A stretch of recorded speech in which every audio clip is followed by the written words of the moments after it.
Okay, so that was interesting. I don't know what happened, but my software quit on me suddenly. So I'm back. So I think the things that I didn't get to cover yet, uh, as far as this video is concerned, are that, um, as I said, I am. I've recently, within the last few days, made the decision to step away from work. Um, I have not been well at all, and I'm actually I think it's important to give you a sense of where I'm at right now and what I'm actually dealing with. So as I was saying before I got cut off, uh, I do believe that I mean I've been doing some research and I'm trying to get some kind of sense about where I'm at in terms of a diagnosis and what this could be that I'm suffering from. I obviously know it's some kind of mental illness. Um, it's extremely scary to put this out there because there's so much attached to it. Uh, there's so much stigma and judgment and ignorance, about what mental illness is and how it impacts people. As I said, I've been a very high functioning, very proactive person, who, I've worked really hard to get to where I am, in my career.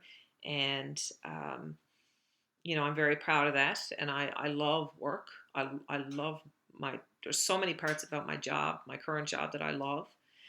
But I think it's really time for me to start identifying and recognizing and hopefully recovering from what I've been experiencing for such a long period of time, and is in particular over the past couple of years, because something has definitely changed for me over the past 2 years, and it seems to have been triggered. My most recent struggle, some parts of it definitely seem to have been possibly triggered by the breakup of my last relationship. I noticed right away, when I was going through that, when I was first going through that, um, because I am still going through it. Um, but I definitely noticed as I started to go through that process again, because it's happened, several times in my life, unfortunately. But I was able to start recognizing very quickly the impact that it was having on me and my ability to cope, um, was really challenged, especially in those early days. And I think working in mental health and addictions has obviously, it's been good and bad. It's definitely helped me to understand a lot more about mental illness. But it's also been very challenging because working in mental health and addictions it can be extremely stressful and challenging. And so I've been trying to manage that along with, my own existing mental health issues. So I am at a place where, quick summary about where I'm at. So currently I am in the process of trying to figure out how I'm going to manage going forward. I have to seek some help. I have to try to get on. I have to try to get a diagnosis, because without a diagnosis, obviously, unless you can name something, then it's very difficult to, move in the right direction and move forward, with your recovery process. So I will be doing a lot of research. That's who I am. I'm kind of an overachiever that way. Um, and I'll be sharing, hopefully, I'll be able to share a lot of information that I come across that, some other people may find helpful and useful. Uh, I have not yet contacted my group insurance company or my EAP program, which I think is connected to my group insurance plan. Um, and I'm kind of really, really apprehensive about that, because similar experience to this in the past. Back in 2013, when I had to leave a career, basically, a 9-year career with a private company. Um, and it did not go well, like at all. And it was horrible being pressured to resign. And of course, that you're left with my group insurance company at that time. After paying in 9 years, decided not to cover me because at the time I wasn't able to get a diagnosis. Uh, and that's kind of what really pushed me to try to start my own company with the life coaching and really start to move in a direction. And that was going okay. I had made an awful lot of progress and stuff on that, and I worked with some amazing, really amazing clients, and feel like I was able to positively impact some people's lives. Um, and I was putting myself into that company, that business 100% until my relationship broke down. And when my partner at the time left, I ended up having to go back to work. I had to refinance my mortgage. I had to cash out my RSP to buy furniture. It left me in a very difficult financial situation. So, unfortunately, since I had to go back to work, that I didn't end up being able to continue much with my coaching career. I basically had to put that on hold again. So right now, my main focus is going to be trying to get on some kind of path to recovery and hopefully move forward. And I may get cut off again here soon. I'm not really familiar with the software, and I'm sorry that this is long-winded, but sometimes these videos are probably going to be, because there's so much that I've been keeping to myself and struggling with over the years. If I'm going to do this, I think it's really important that I really start to share a lot about what it's like, what it's been like to live with, how it's impacted me, my children, my family. I'm currently estranged from my own family, by the way, as well. And I don't intend to, get into a lot of too much personal stuff here, but just, it's one of the things that's impacting me. And I definitely think that, it's impacted my mental health as well, especially during times of COVID, because I already feel so isolated, and being estranged from my own family. And I'm an empty nester now, so I have this fairly big house to myself. It's just me and the cat. And now, in addition to the isolation that I've already been experiencing, huge doing, because of my mental illness. But in addition to all that, now the prospect of having to step away from work and losing that part of the social connection is also really, really scary and challenging for me. So hopefully a lot of positive things will come from, this outlet. Um, and it will be helpful for both myself and other people too. So where I'm at right now, I'm currently today running, I know for a fact that I've without much sleep. Um, I've been waking up with panic attacks, hot and cold sweats. Um, I don't even really know how to describe the symptoms that I'm experiencing, especially during the night. Night times are absolutely brutal for me. I don't know how else to put it. Um, but night times are extremely challenging. And much of the time, I wake up feeling like I'm under attack. My body is in fight or flight mode. And I have definitely been experiencing, there's been some triggering events, uh, even the word triggering is fairly new for me. I don't think I really ever understood what that meant. Um, I started to understand it, I think, when I started to get training I was going to volunteer with the Newfoundland, I hope I get this right, the Sexual Assault Crisis and Prevention Center. I had actually started to train to volunteer with them. And I reached a certain point in that training where I started to recognize, because they talked about triggers, they talked about, getting triggered and that they were going to be there to help you through that. But I was not at a point when I started to go through that process where I was ready to own or recognize or acknowledge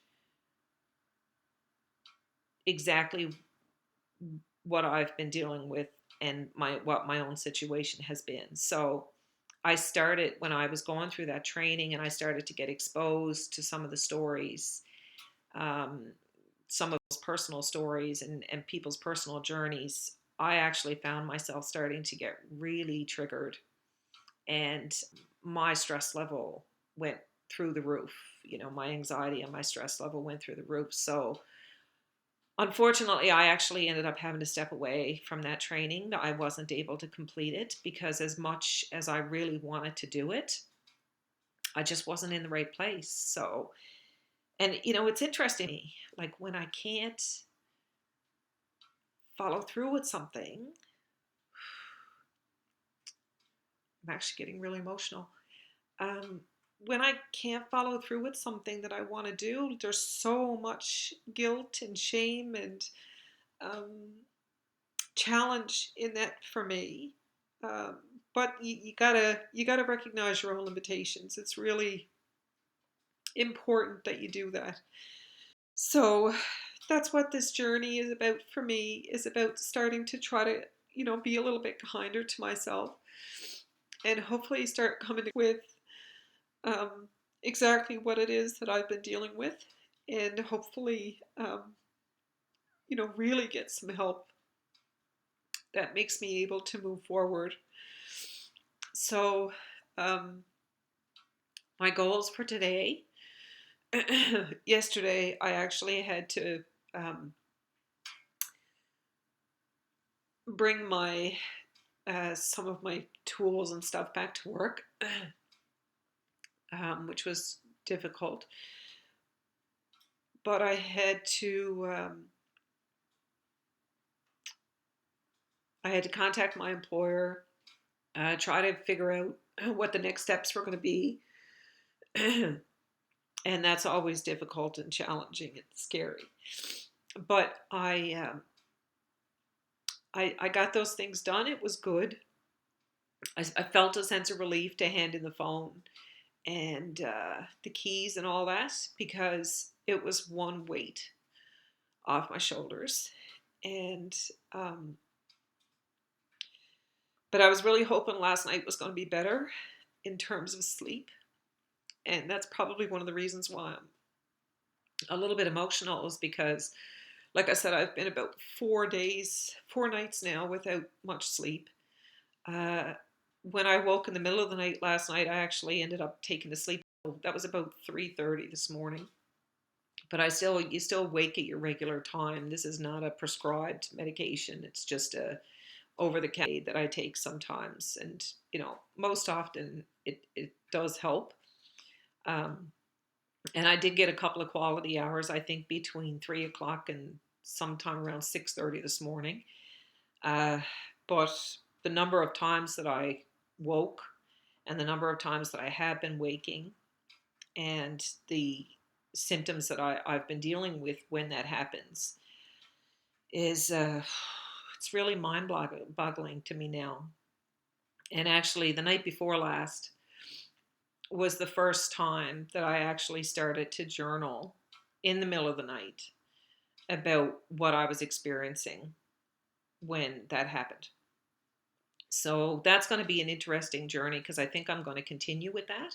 I think that it's going to really help me. Journaling has helped me many times in the past to move through things, to, unpack emotional baggage, and to help help me express myself, which, is always beneficial. So I may share some of that in the future. I'm definitely wanting to be sharing, the parts of the journey that I really feel are going to be helpful and informative and educational for people. And one of the things, speaking of that, that I would really like to share is, and I should have had the link ready, but I don't. I will share it. Um, is I've started to do some research online, as I always do, trying to educate myself and find useful information. And one of the things that I came across recently was about this complex post traumatic stress disorder. And one of the tools that I actually found, there was a webinar that I watched by a company called South Pacific Private. And they're based out of, I think, Australia.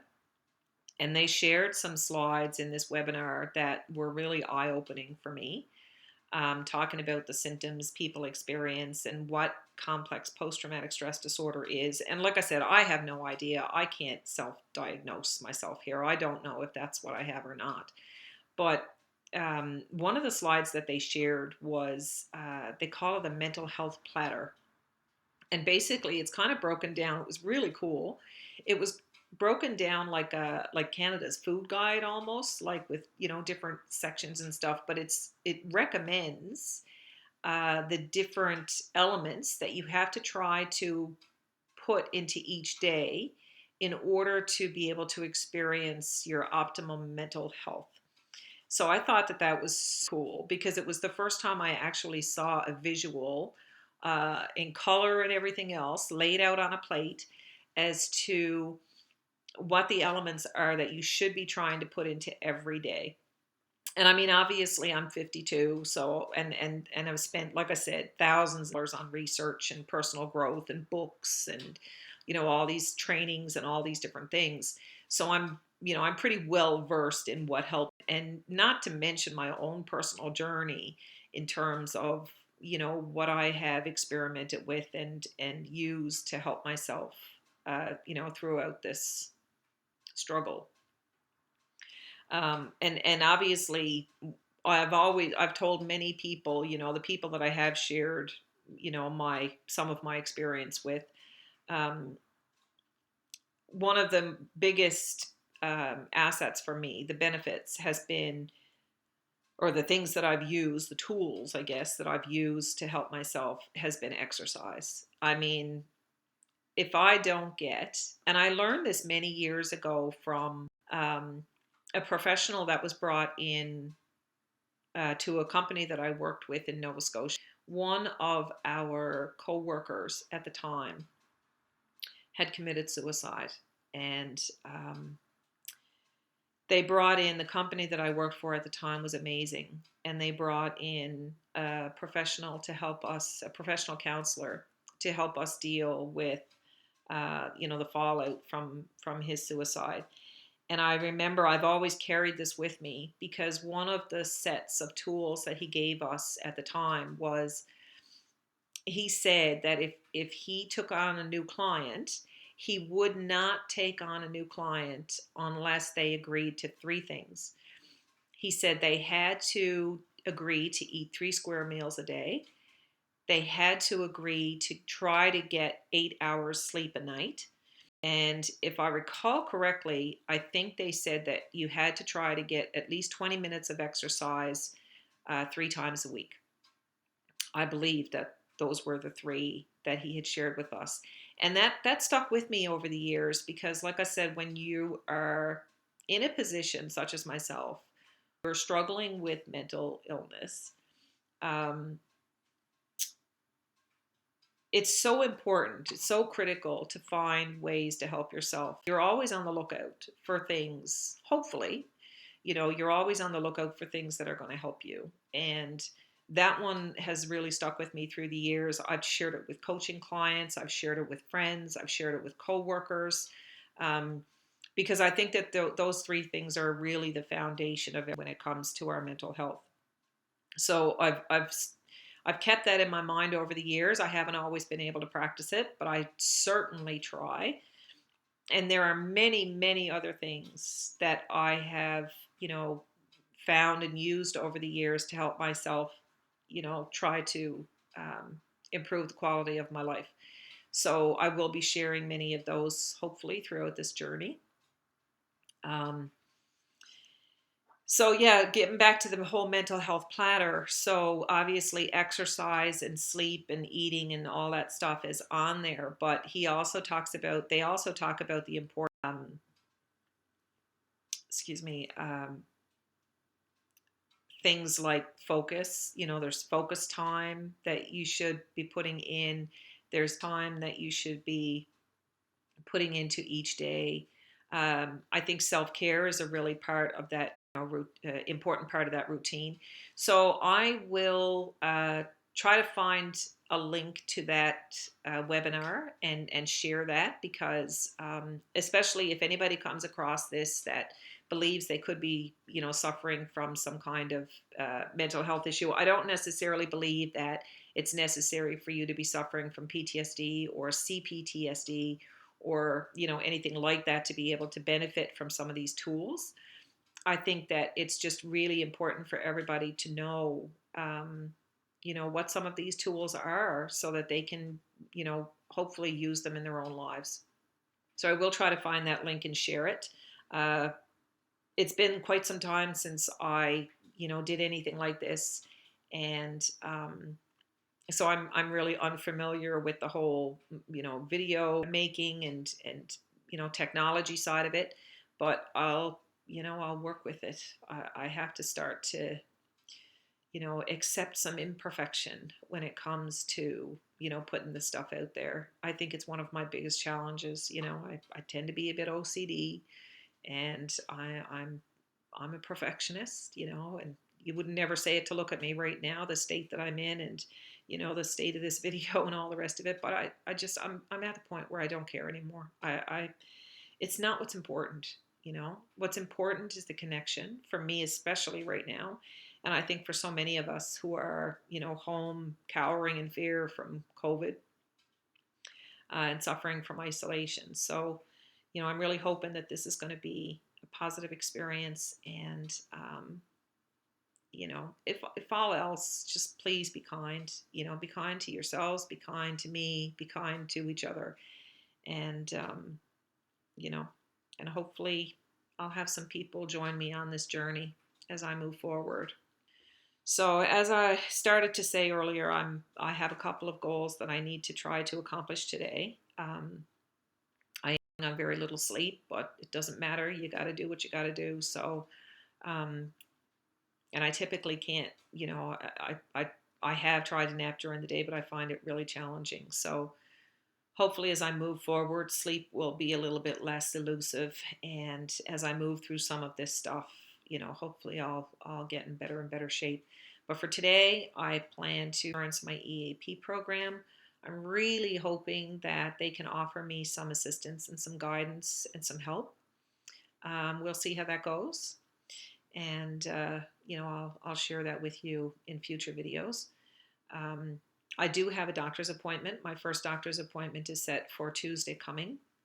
So that's the earliest, excuse me, it's the earliest I was able to get an appointment with my GP. And she is familiar, somewhat familiar with what I'm dealing with right now. I did have a discussion. My first discussion with her, I think, was in November of last year. Um, I was really struggling at that time as well. And I actually asked her if she could try to point me in a direction where I could get some help.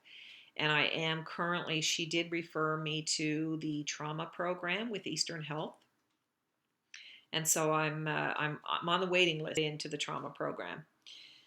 So I'm looking forward to having my meeting or my appointment with her on Tuesday, and hopefully she can again, give me some pointers and some help. I'm really trying to avoid the whole drug thing. And there's no judgment about that. Please don't misunderstand. I believe that, different strokes for different folks.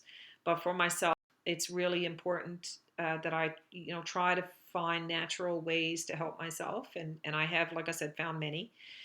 I think I'm starting to ramble, so I'm going to try to cut this off. But I just wanted to give you a heads up about where I'm at right now. So it's the EAP program, it's the group insurance, appointment with my doctor coming up, and I have to try to get some kind of exercise today, even though my body is absolutely aching and sore and tired from being in this really heightened, what they call, I think they call it like hyper arousal.